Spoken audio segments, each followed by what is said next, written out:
संस्थापकाय च धर्मस्य सर्वधर्मस्वरूपिणे अवतारवरिष्ठाय रामकृष्णाय ते नमः। जननीं शारदां देवीं रामकृष्णं जगद्गुरुं पादपद्मे तयो श्रित्वा प्रणमामि मुहुर्मुहुः।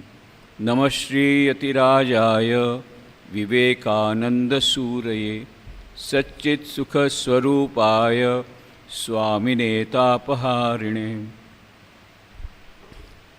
ॐ गुरुर्ब्रह्मा गुरुर्विष्णु गुरुर्देवो महेश्वर गुरुरेव परब्रह्म तस्मै श्रीगुरवे नमः। अखण्डमण्डलाकारं व्याप्तं येन चराचरं तत्पदं दर्शितं येन तस्मै श्रीगुरवे नमः। આજે ગુરુ પૂર્ણિમાનો મહાન ઉત્સવ છે। આપણે સવારના મંગલ આરતી થઈ, પછી ભજન થયા, બધાએ ધ્યાન કર્યું, પછી વિશેષ પૂજા થઈ શ્રી રામકૃષ્ણ દેવની। એના પછી ભજનની સાથે પૂજા પણ થઈ અને હમણાં આપણે હવન પૂરો કર્યો। હવનની પૂર્ણાહુતિ થઈ। આપણે ગુરુ પૂર્ણિમાના મહત્ત્વ વિશે થોડી વાતો કરીએ। ત્યાં સુધીમાં ભોગ આપવામાં આવ્યો છે, ભોગ ધરાવવામાં આવ્યો છે। એના પછી ભોગ આરતી થશે અને બધાએ પછી પ્રસાદ લઈને જશે। લગભગ આવી જ જાતનો કાર્યક્રમ રામકૃષ્ણ મઠ અને મિશનના મોટાભાગના સેન્ટર્સમાં થઈ રહ્યો છે। લગભગ 300 સેન્ટર્સ છે દેશ વિદેશમાં। એમાં 230 ભારતમાં છે, બાકીના વિદેશમાં છે।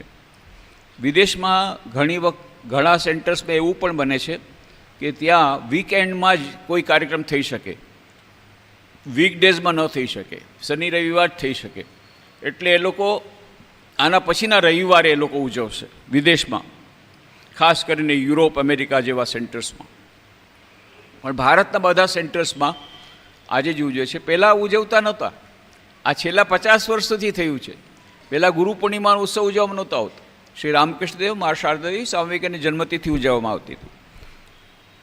તો આની પાછળની એક ભૂમિકા છે। લગભગ 55 વર્ષ પહેલાં રામકૃષ્ણ મઠ મિશનના ત્યારે 10મા પરમાધ્યક્ષ હતા પૂજ્ય વીરેશ્વરજી મહારાજ, જેમના હાથેથી આ વર્તમાન મંદિરનું સમર્પણ સમારોહ 6 એપ્રિલ 1979ના રોજ થયો હતો। એના થોડાક વખત પહેલાંની વાત છે। ત્યારે એમણે જોયું કે કેટલાક લોકો, કેટલાક ભક્તો પોતપોતાના ગુરુઓની એમની જન્મતિથિ ઉજવવાનું શરૂ કર્યું છે। એટલે એમાં કહ્યું કે આ તો પછી ધીરે ધીરે આમાં સંપ્રદાય શરૂ થઈ જશે। એટલે એમણે કહ્યું કે જુઓ, રામકૃષ્ણ મઠ અને મિશનમાં પરંપરા એવી છે કે આપણા સાચા ગુરુ છે શ્રી રામકૃષ્ણદેવ પોતે જ। રામકૃષ્ણદેવ જ આપણા ઈષ્ટ અને એ જ આપણા ગુરુ।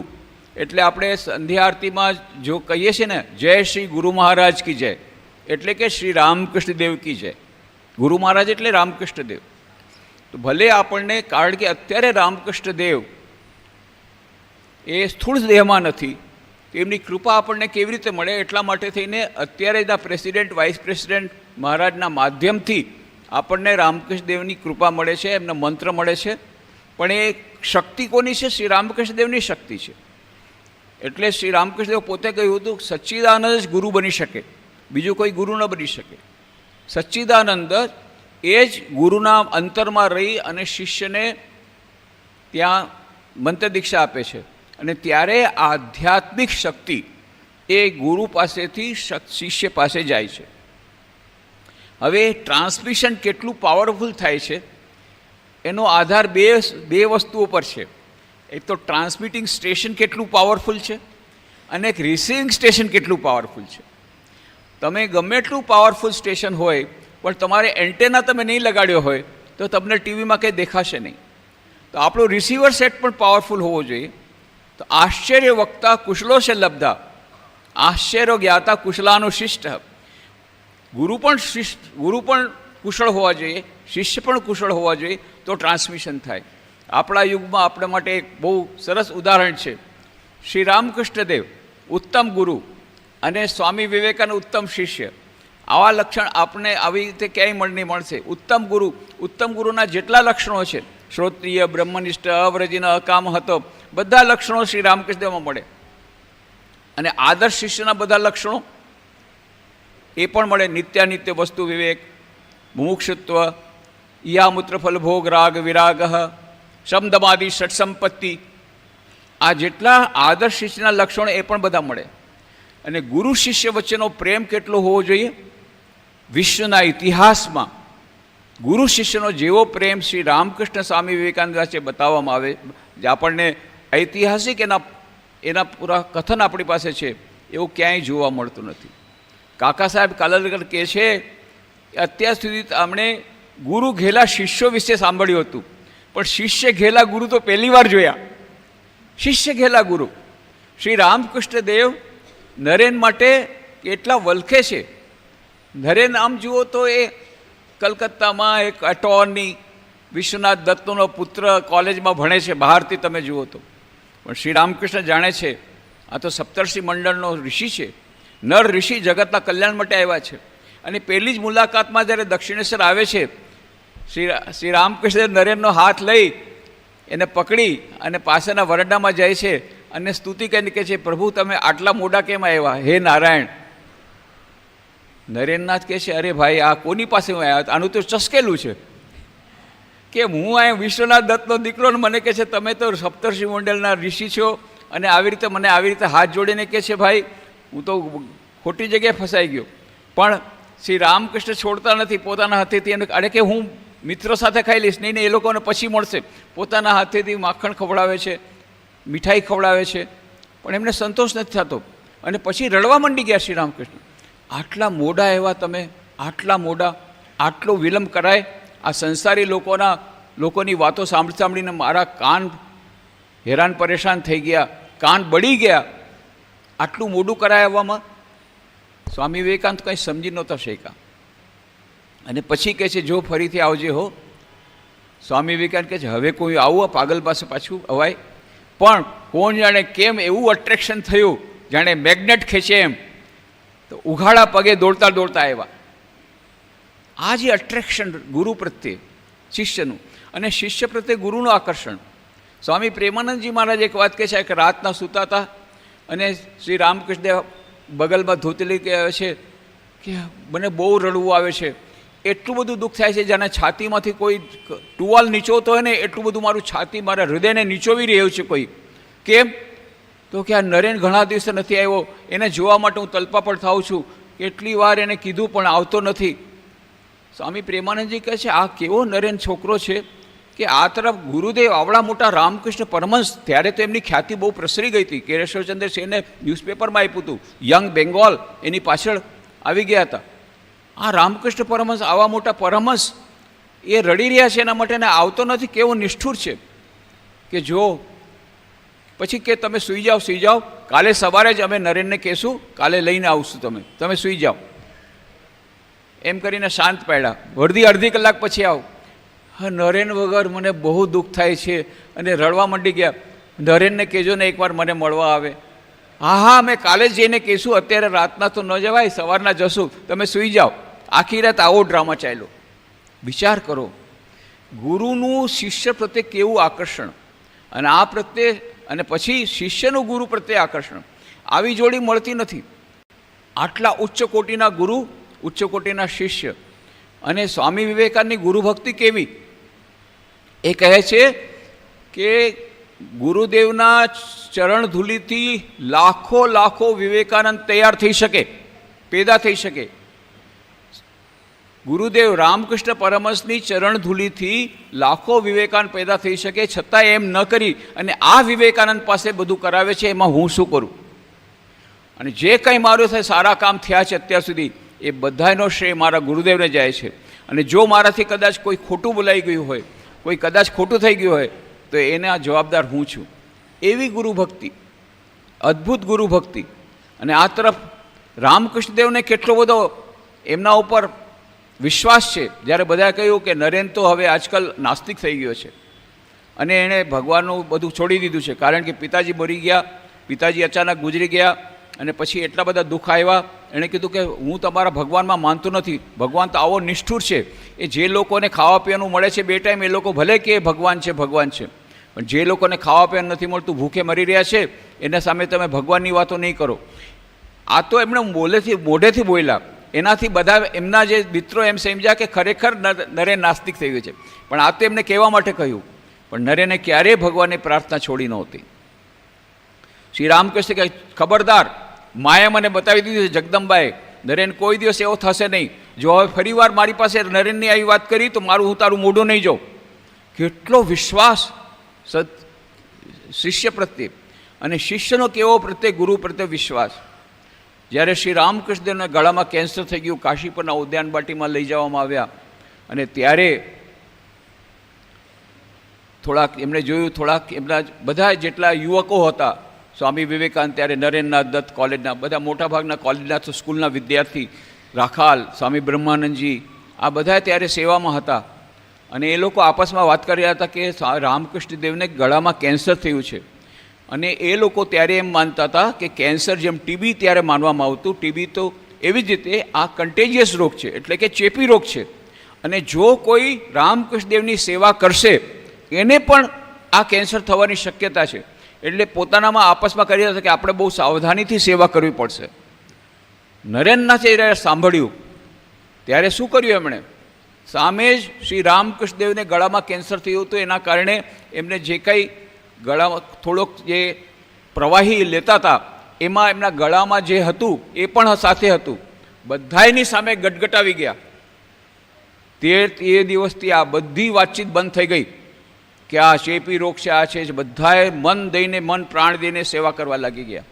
કેવી ગુરુ ભક્તિ! કહેવાની નહીં, ફક્ત બતાવીને આપ્યું. અને ગુરુ પ્રત્યે એમનું કેટલું માન, કે ભલે ગુરુ પ્રત્યે ત્યારે વિદેશમાં એમનું નામ ન કીધું, કારણ કે પછી એમણે કીધું હતું કે ત્યારે એ લોકો કહેત કે અમારા ભાઈ જીસસ ક્રાઇસ્ટ છે.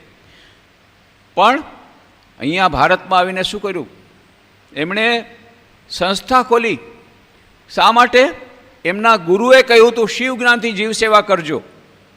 એ ઉપદેશને માન્ય રાખીને શિવ જ્ઞાનથી જીવ સેવાના આદર્શથી એમણે સેવા કરી. એમણે સંસ્થા સ્થાપી, પણ સંસ્થાનું નામ વિવેકાનંદ મિશન ન આપ્યું, રામકૃષ્ણ મિશન આપ્યું. એમની ગુરુ ભક્તિ જુઓ. પોતે પાછળ રહ્યા, પ્રેસિડેન્ટ પોતે પહેલાં ન બન્યા, સ્વામી બ્રહ્માનંદજી અધ્યક્ષ બનાવ્યા. જે કાંઈ પૈસા એમણે વિદેશમાં આટલું બધું પરિશ્રમ કરીને, રાત દિવસ પરિશ્રમ કરીને જે કાંઈ પૈસા લાવ્યા હતા દાનમાં, બધાએ સ્વામી બ્રહ્માનંદજી માના હાથમાં આપી. બસ હવે હું નિશ્ચિંત થઈ ગયો. કેટલી બધી નિર્મોહિતા! અને આજે સર્વન્ટ લીડરશીપની આ વાત કરે છે, કેટલું બધું નેતૃત્વ. એમણે એવું નેતૃત્વ પૂરું પાડ્યું. એ તો કોઈ પણ સંસ્થા જ્યારે એના સંસ્થાપક જ્યારે ચાલ્યા જાય ત્યાર પછી ધીરે ધીરે સંસ્થા ખતમ થઈ જાય, અથવા તો ઓક્સિજન પર ચાલે. પણ અહીંયા શું થાય છે? સ્વામી વિવેકાનંદ એમના પ્રતિષ્ઠા હતા. 1902 ચોથી જુલાઈ 1902ના રોજ માત્ર 39 વર્ષની ઉંમરમાં એમણે વિદાય લીધી. એમણે સ્થૂળ શરીર છોડી દીધું. ત્યારે માત્ર 5 સેન્ટર હતા દેશ વિદેશમાં. એક ન્યુયોર્ક વિદેશમાં, અમેરિકામાં, અને બાકીના 4 ભારતમાં. અત્યારે 300 સેન્ટર, જેમાંથી 230 તો ભારતમાં, 70 વિદેશમાં, અને 1000 અનૌપચારિક કેન્દ્રો જેનું સંચાલન અમારા ભક્તો કરે છે. આટલું એક્સપાન્શન થયું છે. શા માટે?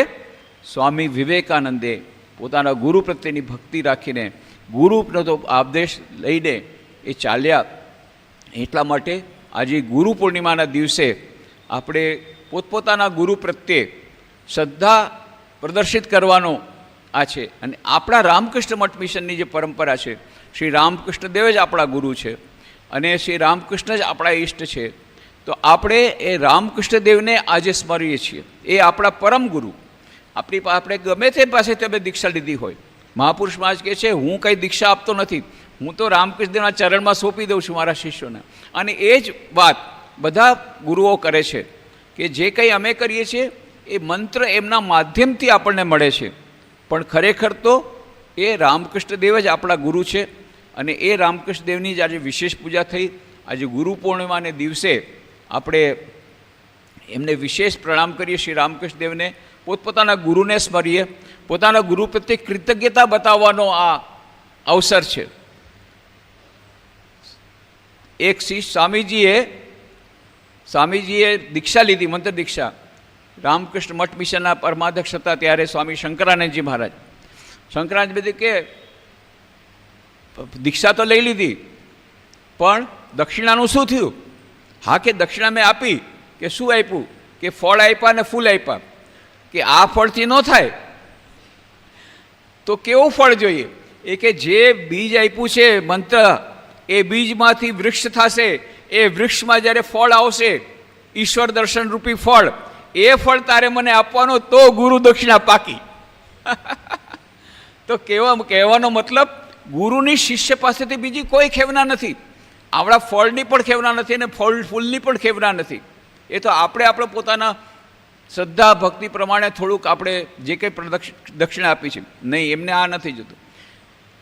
ગુરુ કઈ દક્ષિણા ચાહે છે? ગુરુ એટલું જ ચાહે છે કે જે મંત્ર આપ્યો છે, મંત્ર જાપ કરી અને શિષ્ય જ્યારે સિદ્ધિ પ્રાપ્ત કરે, ઈશ્વર પ્રાપ્તિ પ્રાપ્ત કરે, એનાથી જે એને આનંદ થાય છે, એમાં જ બધું આવી જાય છે. એટલે કોઈ જ્યારે કહેતા હતા મહાપુરુષ મહારાજને કે હું તો હવે બહાર જઈશ, તમારી સેવા નહીં કરી શકું, અને આ લોકો કેટલા ભાગ્યશાળી છે, તમારી સેવા કરે છે, પર્સનલ સેવા કરે છે, વ્યક્તિગત સેવા કરે છે, અને અમારે તો બહાર જવું પડે છે. ત્યારે જે વ્યક્તિગત સેવા કરતા હતા એને કીધું હતું, એમ નહીં માનતા કે તમે જ મારા સેવક છો. જે કોઈ શ્રી રામકૃષ્ણદેવનું કામ કરી રહ્યા છે, ગમે ત્યાં હશે, રામકૃષ્ણદેવની સેવા એટલે રામકૃષ્ણ સંઘની સેવા. રામકૃષ્ણ સંઘ અને રામકૃષ્ણદેવ અલગ નથી. તો જ્યારે તમે રામકૃષ્ણ આશ્રમ રાજકોટમાં આવો છો, અહીંયા પણ ડોનેશન આપો છો, તો એ રામકૃષ્ણદેવની સેવા છે. એ પણ રામકૃષ્ણદેવની સેવા છે. માત્ર કોઈની શારીરિક સેવાથી શારીરિક સેવા નથી થતી. શ્રી સ્વામી વિવેકાનંદ કહ્યું, આ રામકૃષ્ણ સંઘ એ શ્રી રામકૃષ્ણદેવનું શરીર છે.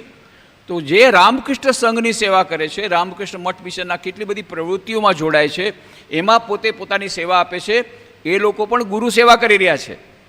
એ પણ ગુરુ સેવા કરે. તો ગુરુ સેવાના ઘણા બધા ઉપાયો હોઈ શકે છે. તો તમે બધા જ ગુરુ સેવા કરી રહ્યા છો. કોઈને કોઈ જેટલા લોકો સ્વયંસેવકો છે, એ પણ ગુરુ સેવા કરી રહ્યા છે. આ પણ ગુરુ સેવાનું માધ્યમ છે. જો આપણે કોઈ તન મન ધનથી આ સંસ્થાની સેવા કરે છે, અને આ સંસ્થાના જે મુખ્ય છે એ છે રામકૃષ્ણદેવ, તો રામકૃષ્ણદેવની સેવા અને રામકૃષ્ણ સંઘની સેવા, આશ્રમની સેવા એ બધી એક જ છે. તો આજનો દિવસ છે મહાન દિવસ, કે જ્યારે આપણે ગુરુ પ્રત્યે પોતાની ભક્તિનો, આપણે પોતાની શ્રદ્ધા ભક્તિ એનો અનુભવ કરીએ, અને ગુરુએ જે આપ્યું છે એને આપણે એકમાત્ર કૃતજ્ઞતા વ્યક્ત કરવાનો એકમાત્ર ઉપાય છે. એમણે જે ઉપદેશ આપ્યો છે એ આપણા જીવનમાં આચરણ કરવાનો પ્રયત્ન કરીએ, જેટલો બની શકે એટલું. એમણે જે મંત્ર આપ્યો છે, મંત્ર જાપ કરવાનો પ્રયત્ન કરીએ. અને એમણે જે સાધના પર ચાલી અને ગુરુદેવની જે ઈચ્છા હતી, દરેક ગુરુની ઈચ્છા હોય છે કે શિષ્ય આગળ વધે આધ્યાત્મિક જીવનમાં અને સિદ્ધિને પ્રાપ્ત કરે. તો એના માટે આપણું કરવાનું છે. અને રામકૃષ્ણ મિશનની જે કંઈ આપણે સેવા કરી શકીએ તન મન ધનથી, એ આપણે કરીએ. એ પણ ગુરુ સેવા છે.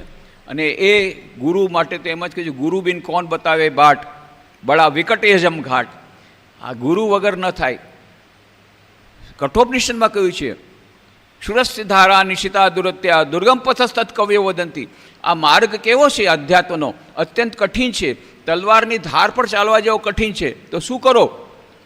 ક્ષુરસ્ય ધારા નિશિતા દુરત્યા દુર્ગમ પથસ્તત કવ્યો વદંતી ઉત્તિષ્ઠત જાગ્રત પ્રાપ્ય વરાન નિબોધત. ઉઠો, જાગો અને ગુરુજન પાસે જઈને જ્ઞાન પ્રાપ્ત કરો અને ઈશ્વરની પ્રાપ્તિ કરો. સ્વામી વિવેકાનંદે એનું ફ્રી ટ્રાન્સલેશન કર્યું, ઉઠો, જાગો અને ધ્યેય પ્રાપ્તિ સુધી મંડ્યા રહો. પણ ધ્યેય તો ઈશ છે, ઈશ્વર પ્રાપ્તિ. પણ અહીંયા કહ્યું, ગુરુજન પાસે જાઓ. કોની પાસે જાઓ? વરાન, જે જ્ઞાની છે એની પાસે જઈ અને જ્ઞાન પ્રાપ્ત કરો. કેમ? આ પથ અત્યંત કઠિન છે. એટલે ગુરુની આવશ્યકતા આપણા જીવનમાં છે. ગુરુ બે પ્રકારના હોય છે. એક તો જે શિક્ષાગુરુ તો કોઈ પણ હોઈ શકે છે. ગૂગલ મહારાજ પણ તમારા શિક્ષાગુરુ બની શકે. ભાગવતમાં 24 ગુરુની વાત છે, તો એના ઘણા ઘણા ગુરુ બની શકે, પણ દીક્ષા ગુરુ એક જ હોવા જોઈએ જીવનમાં, જે આપણને સાધના બતાવે અને એ સાધનાનો નિર્દેશ કરી અને આપણને સાધનામાં આગળ વધવાની આપણને પ્રેરણા આપે. તો કેટલા બધા કવિઓએ, કેટલા બધા સંતોએ ગુરુની મહિમાનું વર્ણન કર્યું છે. કબીરે કહ્યું છે, ગુરુ બિન કદો બતાવે વાટ. મીરાબાઈ શું કહે છે, પાયો જે મેને રામ રતન ધન પાયો, વસ્તુ અમોલક દી મેરે સદગુરુ કૃપા કર અપનાયો. એવી વસ્તુ આપી દીધી, એ મંત્ર આપી દીધો. એ મંત્ર કેવો છે? અદ્ભુત મંત્ર. એનું મૂલ્ય ન થઈ શકે. મૂલ્ય પોતપોતાની રીતે કરે.